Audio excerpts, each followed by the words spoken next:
sur le terrain, à la maison, pour vous présenter les diagnostics électriques. Et je suis avec mon acolyte, ma merveilleuse Caroline. Vous nous suivez régulièrement sur ma chaîne Minute Papillon, c'est Sandra et Caroline. Sur les réseaux. Et aujourd'hui, tu vas malmener Jérôme. Oui, c'est ce qui est prévu, effectivement. Donc là, il n'est pas à l'aise. Non. Parce qu'en effet, tu vas lui poser toutes les questions que vous posez derrière cet écran concernant l'électricité. Ouais. Parce que lorsqu'on voit toutes les questions que vous pouvez avoir, bah oui, c'est dangereux, c'est pas relié à la Terre, on va mourir. Enfin bon, en effet, on sait que c'est très important de lire le diagnostic électrique. Vous avez souvent beaucoup de questions. Et Caroline... Ouais. Nous, on est agent immobilier, on n'est pas électricien, donc on n'a pas plus de connaissances que vous dans ce domaine-là. Donc, je vais poser toutes les questions qui viennent par la tête à Jérôme. Il n'est pas prêt. Voilà. Il n'est pas prêt parce que Caroline, comme vous le savez, c'est un œil de lynx. Il n'est pas prêt, en effet, à avoir toutes les questions. Donc, du coup, je vais te laisser la main avec notre acolyte Jérôme, notre expert. Avec plaisir. Du coup, Jérôme, quand tu arrives dans une maison ou dans un appartement, au niveau du diagnostic électricité, tu regardes quoi en premier ? Alors, dans un premier temps, je vais déjà faire un tour de la maison, voir si je repère quelques petites choses qui ne vont pas. Et après, je vais m'attaquer directement au tableau électrique. Okay. Donc, il arrive souvent que dans des maisons comme celle-ci, il y en ait plusieurs. Ouais. Donc, je vais commencer par tous les démonter. Et après, je vais regarder directement au tableau ce qui pourrait déranger. Ok, il y a des petits détails qui peuvent faire qu'il y ait des anomalies électriques, etc. Oui, tout à fait. Déjà, au niveau des disjoncteurs, donc là, c'est un tableau assez récent. Ouais. Mais dans les années 70, les choses comme ça, c'est vrai qu'il y avait des tableaux un peu plus anciens. Ok. Donc avec des disjoncteurs plus vraiment adaptés aujourd'hui. Donc d'accord. Déjà, ça, c'est un indice.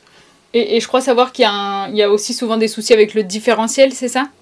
Alors, c'est pas vraiment un souci, mais en fait, on conseille surtout de l'avoir. Parce que sur les anciennes maisons, c'est vrai qu'à l'époque, ils mettaient pas vraiment ce qu'on appelle la terre, surtout dans les pièces sèches. Ils se contentaient uniquement de la mettre dans les pièces d'eau, donc les salles de bain, les cuisines.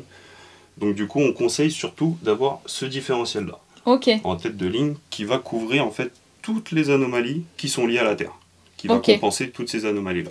Et ça va empêcher que tout disjoncte, si on branche trop de trucs, c'est...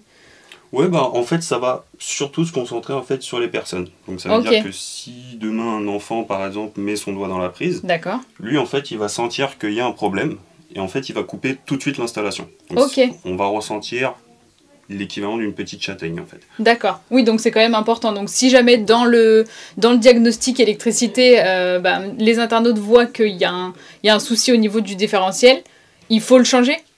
Pas forcément. Mais c'est toujours mieux d'en avoir un sur son tableau électrique. Ouais. Ok, ça marche. Et du coup, une fois que tu as vu le tableau, tu fais vraiment un repérage et tu notes toutes les anomalies qu'il y a dans les maisons. Voilà, tout à fait. En fait, des fils qui sortent, des choses comme ça. Voilà. Donc les fils, les dominos, tout ça, ça va être de l'esthétique. Bon, il y a quand même un petit risque de contact, mais ça va être surtout de l'esthétique. Après, on va surtout s'intéresser aux différentiels, voir s'ils font bien leur travail. Ok, ça marche. Bon, du coup, on va passer un petit peu à la maison de Sandra. Je crois pas me tromper en disant que Jérôme a repéré 2-3 anomalies. Donc, du coup, on va aller voir ça. Alors là, Jérôme, du coup, tu m'as sorti une machine qui sert à... Alors, ça, c'est ce qu'on appelle un flux. Ça, c'est l'outil indispensable au diagnostiqueur pour faire un diagnostic électrique. C'est ce qui va nous permettre de tester l'installation, donc les différentiels, comme on a parlé juste avant. Et ce qui va nous permettre également, en fait, de vérifier si la terre est raccordée dans la maison. Ok, ça marche. Tu nous montres un peu, du coup, comment ça fonctionne ? Alors, en fait, la terre, de base, elle démarre d'un piquet de terre. Donc, ça arrive souvent que, malheureusement, dans une maison, il ne soit pas accessible. D'accord. Donc, en fait, c'est quoi ? C'est un espèce de grand piquet, un grand bâton qui est planté quelque part autour de la maison. Exactement. En fait, ça va être piqué, et en fait, celui-ci va rejoindre les tableaux électriques.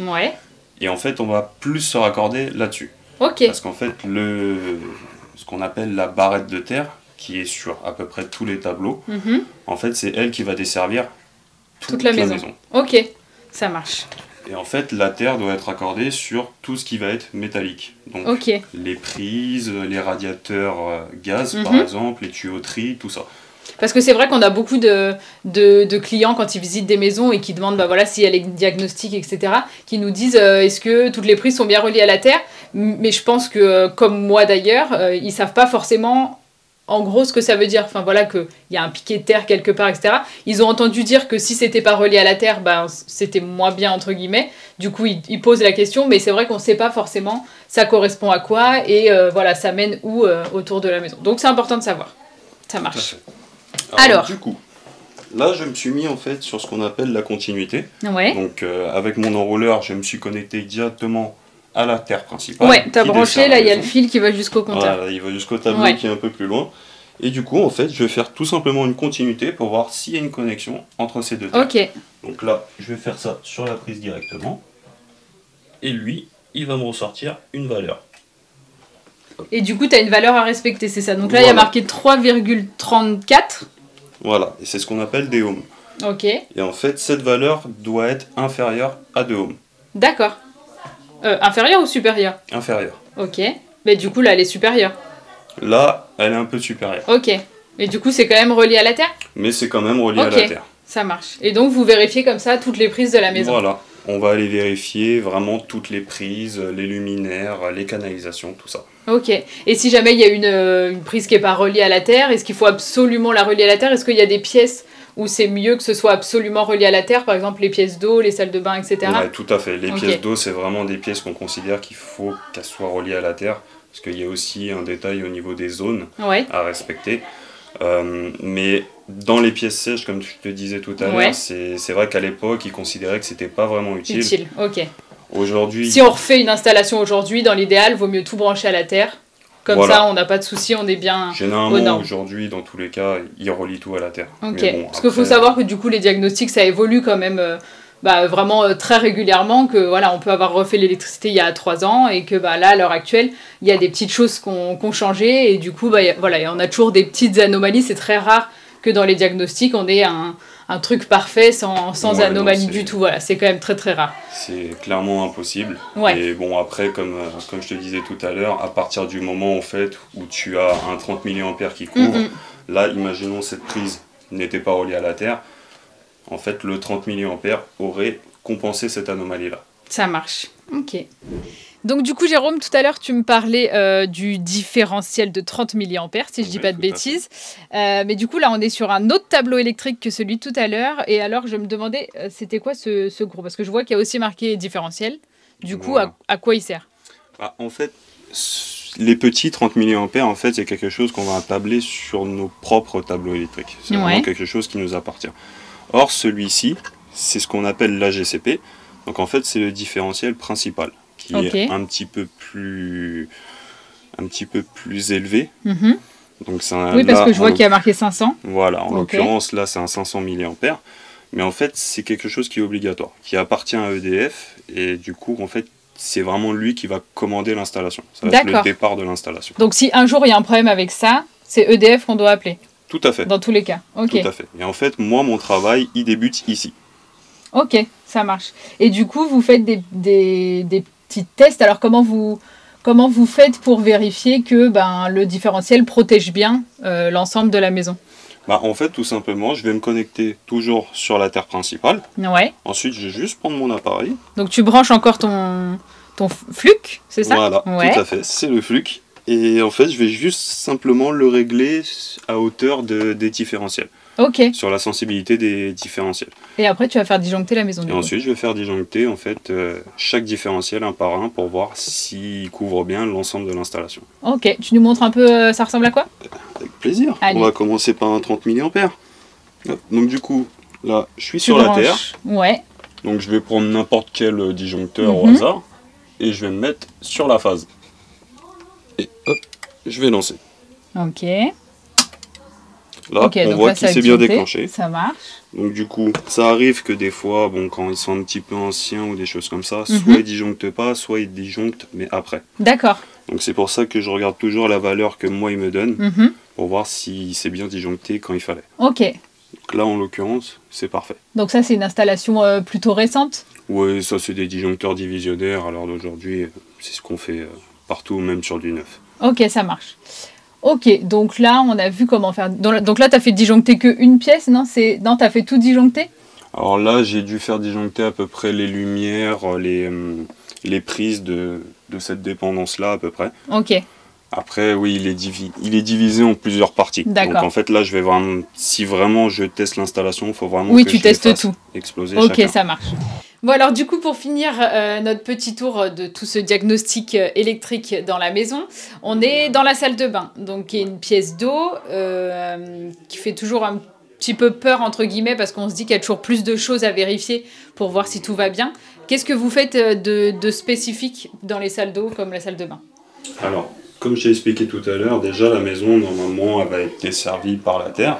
Ouais. Sauf que, ouais, vu que c'est une pièce d'eau, en fait, on va rajouter ce qu'on appelle une LES. Ouais. Donc, c'est une liaison de terre supplémentaire spécifique, en fait, à la pièce d'eau. Ok, pour plus de sécurité. Voilà, tout à fait. Ok. Donc, généralement, elle va être surtout raccordée sous la baignoire ou à un endroit, en fait, où elle va vraiment aller toucher la canalisation. D'accord, donc qui n'est pas forcément accessible à vous. Non, malheureusement, elle n'est pas toujours visible. Ok. Mais on arrive quand même toujours, en faisant des continuités, à savoir si les canalisations sont bien reliées à la terre, Ouais. ainsi que les prises. Et là, par contre, la différence, en fait, avec le reste de la maison, c'est que malheureusement, sur une pièce d'eau, le 30 mA va pas toujours agir. C'est-à-dire, D'accord. sur une prise qui n'est pas reliée à la terre, par exemple, le 30 mA, même si vous en avez un qui court, Ok. ça va pas forcément servir. Et du coup, les vérifications, donc c'est pareil, c'est avec cet appareil-là, Toujours. tu mets pareil sur les prises et tu vérifies Tout à que c'est fait. bien relié à la terre. Donc le système de vérification ne change pas. Non, toujours. Toujours Ok. le même. Et moi, j'ai une autre question. Est-ce que ça importe que les prises soient proches, plus ou moins proches des points d'eau, entre guillemets, là j'en vois une juste ici. Est-ce qu'il faut une distance quelconque entre la baignoire ou le...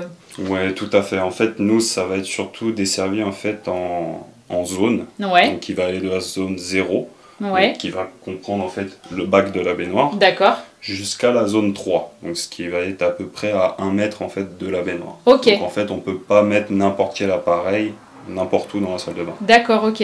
Et là, du coup, de ce que tu perçois, par exemple, celle-ci, qui est à peu près 1 mètre, je dirais, de la baignoire et du lavabo, ça te semble correct niveau... Ça me semble correct. Ok, Parce ça qu'en marche. plus, elles sont bien reliées à la terre, donc pour moi, c'est assez bien. Ok, ça marche. Bah écoute, je crois qu'on a fait le tour pour tout ce qui est diagnostic électrique. Donc merci beaucoup Jérôme pour Je toutes t'en prie, ces avec informations. Donc voilà, c'est terminé. J'espère que ça vous aura aidé à comprendre un peu plus les diagnostics. Merci Sandra de m'avoir invité. C'est avec grand plaisir, Jérôme. Tu as été exceptionnel. Ça a permis à tous nos internautes de voir comment ça se passe pour un diagnostic électrique. Tu as été super. Merci comme d'habitude. Merci à toi. C'est Jérôme.